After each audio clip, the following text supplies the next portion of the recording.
Hello family. Hi, this is Antoinette Hunter again from Amazing Growth.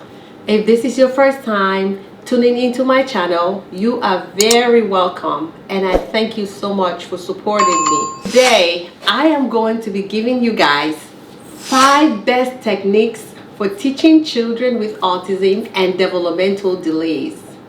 The first one is support your child routine and transitions. One thing we have to understand is that most children with autism are sensitive to abrupt changes into their daily routine. So the best way to teach them is to incorporate routine into their situations.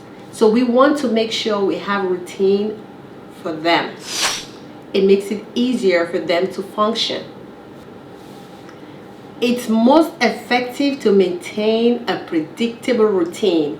So when kids know what to expect, it makes things very easier for them, especially children with autism and developmental delays. This ensures them that they know what is coming next so that way they can anticipate and prepare better. When they are not guessing, they don't want to play guess game. They don't want to be figuring out, okay, what's going to happen next. So let's say that you want your child to engage in working on an adult-led activity with you or with someone else, such as simple puzzle or writing their name. What you want to do is you want to incorporate transitional cues, such as signals, visual cues. You want to use timer, singing a transitional song for them. I usually do the clean up song if I'm telling them to clean up. I do clean up, everybody, everywhere, clean up, Antoinette, do your share. And then I will switch it and say clean up, everybody, everywhere, clean up. Then I will call the child's name. Say if the child name is Johnny, Johnny, do your share. Sometimes they would look at me and smile. So I model the technique that I want them to do by actually helping them put it in the first time. If it's in a bin, I put it in the bin the first time and I say, good job, Antoinette, your turn, Johnny. Sometimes I don't even have to say your turn, but they will follow along and do it with me. And then I will respond with excitement and praise. Good job. Usually I like to use gestures. Good job, for them to understand how to communicate with me if they are non-verbal. So if I do this, I'm saying that they're doing a very good job. Depending on the circumstances of the situation, you can also incorporate social stories. Social stories are great, especially when the child is very young and when they are non-verbal, they can't communicate and tell you what they want or how they want things, but a lot of times they understand. So how do you incorporate social stories with 2 years old? So you might be wondering what social stories are. A social story is a story that outlines what is to occur in a certain situation and what the social expectations are in that situation. So in a way, your social story for a 2-year-old or a child younger than 3 years old who doesn't really understand certain things, you can use what they like to create their social stories. When you role playing things with them, little people, kids love little people. If your child likes cars, use that car and incorporate what you can teach them in their social story with what they like. So I'll have the little people and then I have the cars that they're playing with, and then I'm going to be talking and say, hey, I'm going to name one person Antoinette. The little one can be Antoinette, or I can say I'm going to name my little friend name somebody that the child is familiar with. If it's mommy, mommy, and I'm going to name the little girl or the girl daddy. So using those two little people, you can have conversations with them on things that you want to gain an achievement or get a response from Johnny. Say for example, if you want Johnny to listen and complete task, you can have the little people and role play that activity. Role play what you want. You can say, hi mommy, mommy. Oh, daddy is waiting for you. Daddy wants to play a game with you. Okay, daddy, let's sit down. Daddy sit, mommy sitting. Good job, mommy. Good job, daddy. Oh, here. I see your car is coming. Let's get inside the car with mommy and daddy so we can go play our puzzle. So you put the little people in the car and you pretend pushing the car with Johnny, and then take the little people out of the car, put them down, pretend that you have a puzzle and the puzzle is completed, and you say, yay, we're done playing. Then if you have your little cards, you can pull the card out and say, look, we're going to play puzzle next. You turn around and look at Johnny and say, Johnny, guess what? After we're done playing with cards, we're going to do a puzzle and then write our name, okay? Or just stick to one instruction at a time. We are going to play with puzzle, okay? All right, so we have 5 more minutes. I'm going to use my timer. When it gets to 0, that means it's time to clean up. So have the timer where they can see the number, and when it gets to 0, they can see that it has gotten to 0. You have to watch the timer. If it's something that one of those timers that you can turn it, you let hand over hand technique and turn it together to 0. When you hear the beep, it's time to clean up. Then you sing your transitional song and clean it up. Number 2, use visual cues daily. You want to use that visual cues, especially when your child does not understand what you are trying to ask them to do. Have you a poster? This is not going to be a poster that you went and purchased from the store with things on them. You can have that, but you have to suit the activity that you want your child to do. So what I'm trying to say is, you need to start taking pictures with Johnny or with Sheila. I am just making names here, okay? So that way, when it's time for you to tell that child what to do, the visuals are there. If you can't take pictures, you can go online and cut out activity lunchtime. For example, say if it's lunchtime, cut out activity for somebody that's eating lunch and put it right there. And whenever Johnny is hungry and Johnny or Sheila wants to eat, they can go there. You show them when they're hungry and you see them responding with a cry like tantrums and meltdown. You want to communicate to a nonverbal child by showing them the cues, teaching them how to use the picture cue, the visual cues to express themselves and show you what they want. For a child that doesn't point, it helps them. You start teaching them to point. Try not to have too many things at the same time, like too many words or pictures at the same time. You want to keep it very minimal, okay? Some kids like milk.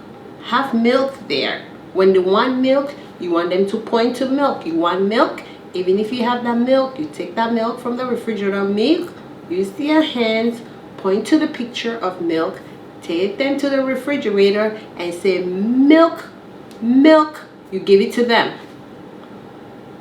okay? So the visual cues is helping them to make connection. Visual cues might be a picture, a drawing, or a list of keywords. It can be anything. You need to know your child better and know what works best. But for kids that are younger, Kids that can read, the pictures are great. I usually incorporate pictures and words so that way I can build them around prints, just to get their understanding, to be familiarize them with print.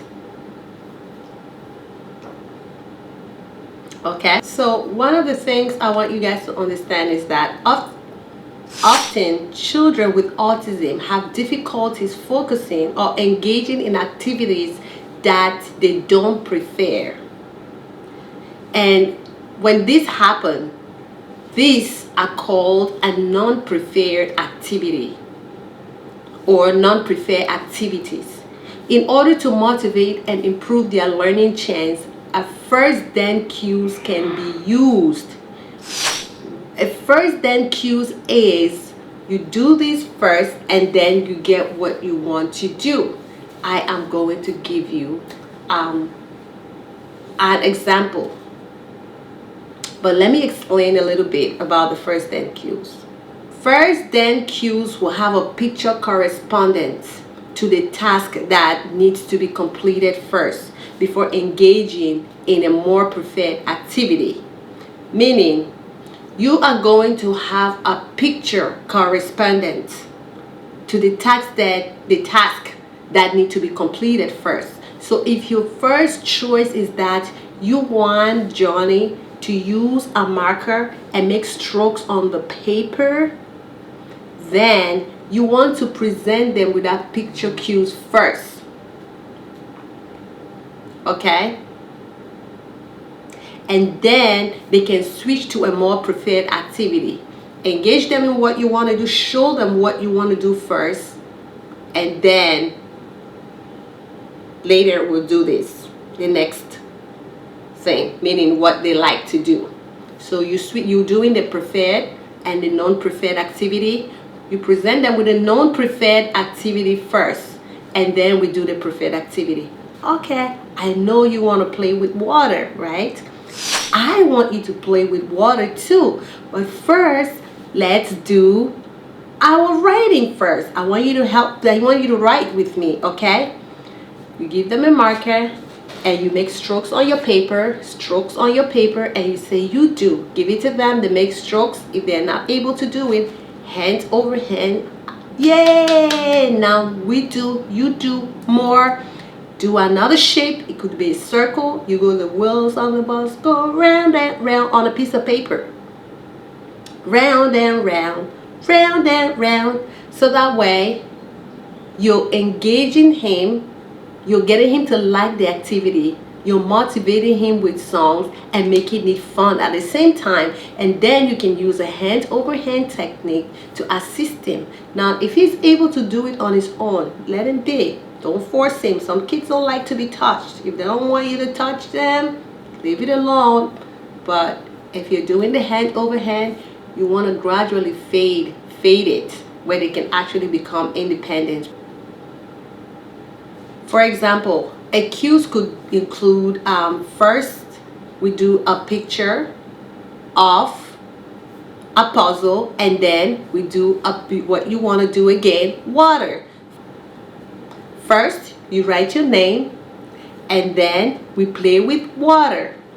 First, you complete the puzzle, and then we do bubbles. Blow the bubbles, then you pop the bubbles.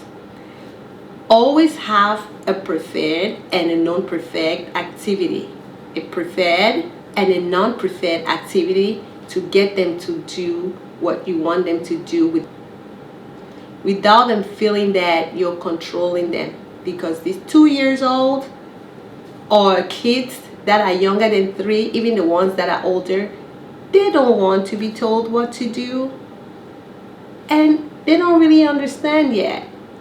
So you need to find different ways to get them to do what you want them to do without creating a chaotic atmosphere or chaotic scene for both of you guys. I love visual cues.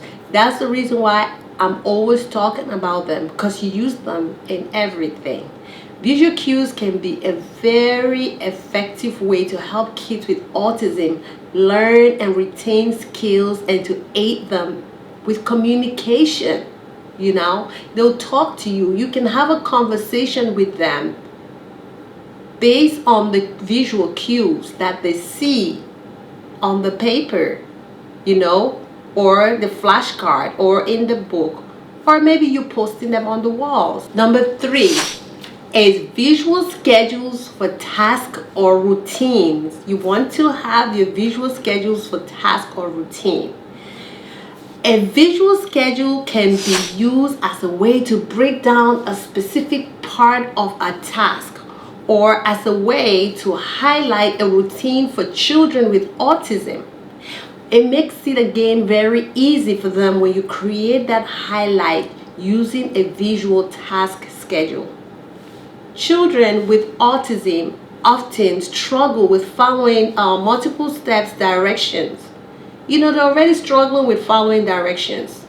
So make it easier for them by presenting and giving them visual task. Again, a visual task or a visual schedule can be helpful when teaching new skills. So when you're teaching new skills, visual schedules, they can see what you're talking about, what you're saying. They can make connections to it. When you do sit with them one-on-one, you can have a conversation with them, even with a non-verbal child, by presenting them with more visual. It helps even with a non-verbal child. You can sit out there with a non-verbal child and present visuals to them. They can be able to match things, matching games. They can play matching games. Puzzle is a great game for them, placing things where they should go in their correct slot, okay? And their schedule for the day, for visual scheduling, you want to have their routine schedule.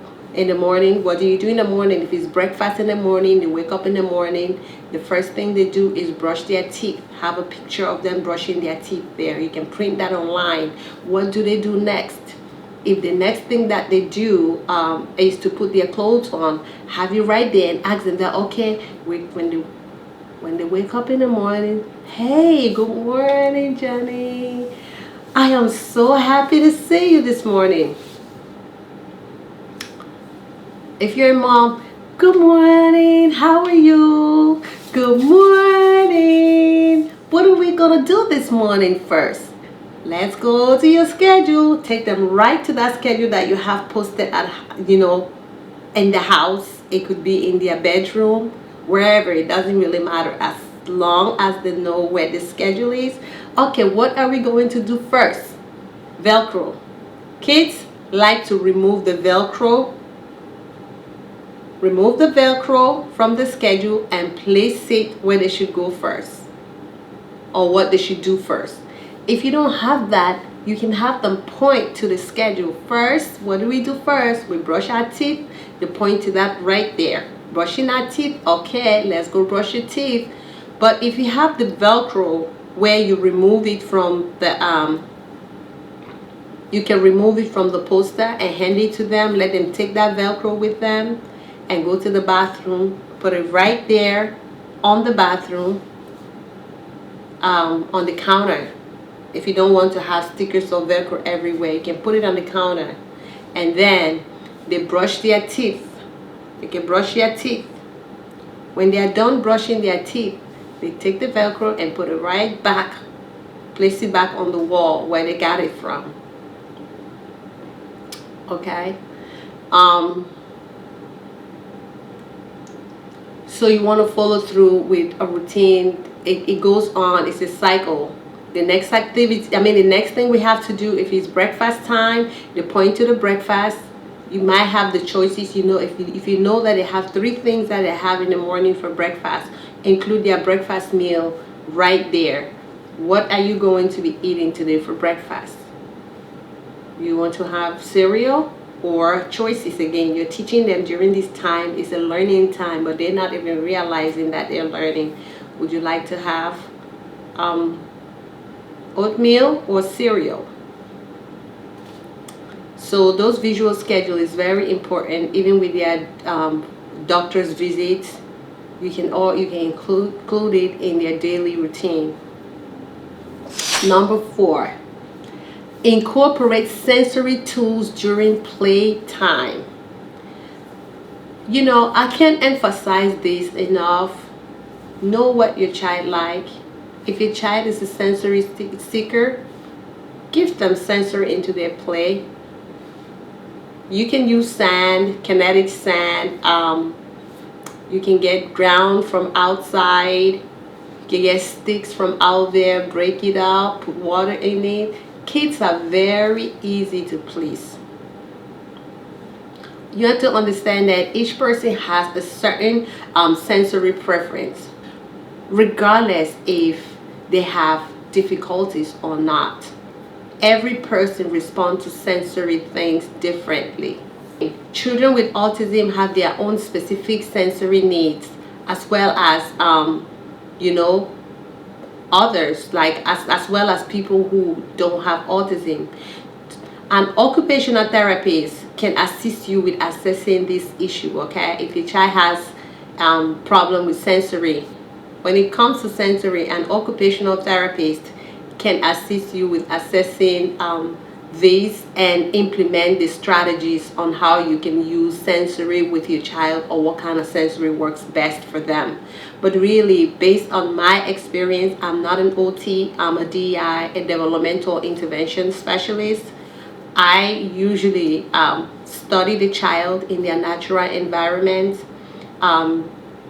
Try and error is what I use. I try things that the child is not allergic to see if they're sensory seekers or not, and what kind of sensory would engage them more in play. That's what I use. Sometimes I do talk to an occupational therapist in the team, and we share information. Again, if you know your child and you know what works, you would use what is best for them until they can adapt to another kind of sensory that they are not really gravitating towards. Generally, each child will fall on a spectrum of sensory processing and will have their own sensitivities, avoidance tendency, and seeking tendencies as well. So there are also likely certain sensory tools that can help each individual child it can help each individual child feel regulated. So you just have to look for that thing that will make your child feel regulated when it comes to sensory. Again, talk to your occupational therapist. They will be the best person to really help you if you have an OT for your child. Now, when teaching children with autism, right, it is important for you to be aware of these tools and assist with incorporating them regularly into their play. Now, what are you incorporating into their play? Sensory activities. You want to incorporate it into their play. Don't overstimulate them, because if you overdo it, then they will not want to play with that particular sensory device or toy anymore for a while. Number 5, support your child's social play practice daily. You want to be the facilitator. Facilitate the practice of everyday social play skills. That social skills for your child is very, very important for them, such as greeting others. It's not much to do. Hi, good morning, hello. Raise your hand to get the teacher's attention in the classroom. You might not be in the classroom, but when you practice with your child at home, when they want something, they raise their hand. Seriously, how many people really practice with their child that if they want something, they raise their hands? Do you have to do that at home? Not really. You don't have to tell them to raise their hand if they want something. But you know what you can tell them to do? You can always ask them to tap you on your shoulder if they want something, or come to you if they want something. so you guys can have that social relationship together and communicate together, because in the classroom it's different from when the child is at home with you. Okay. Engage them in social play. Social play such as, sometimes I put my kids together, 3 of us, we play games, social games. Find social games that are developmentally appropriate. The goal is to get your little one to be able to interact with everybody else, with their siblings. You can have simple games like rolling the ball to each other. You sit in a circle. I roll the ball to Jenny. Jenny roll the ball to Paul. Paul roll the ball back to Ethan. Roll it to mommy. Those are all social play activity. You can play cards. Boys love cards. So roll, ready, set, go. And another thing, you can play with them too. If they're girls, they like dollies. Play dollies. You brush their hair. You talk to the dollies. Hello. All the social plays help. Take them to the park to play with other kids. Let them feel free. Expose them out there gradually. Some children with autism are not very comfortable being around a lot of people. So you want to take it step by step. Don't overdo it. Okay? Just make sure you know your child and know what works for them, so that way you don't turn them off, because that's not the goal. If you're doing that to turn them off, then it really defeats the purpose, right? Well, thank you guys so much for watching. I hope this video helps. See you next time. Goodbye.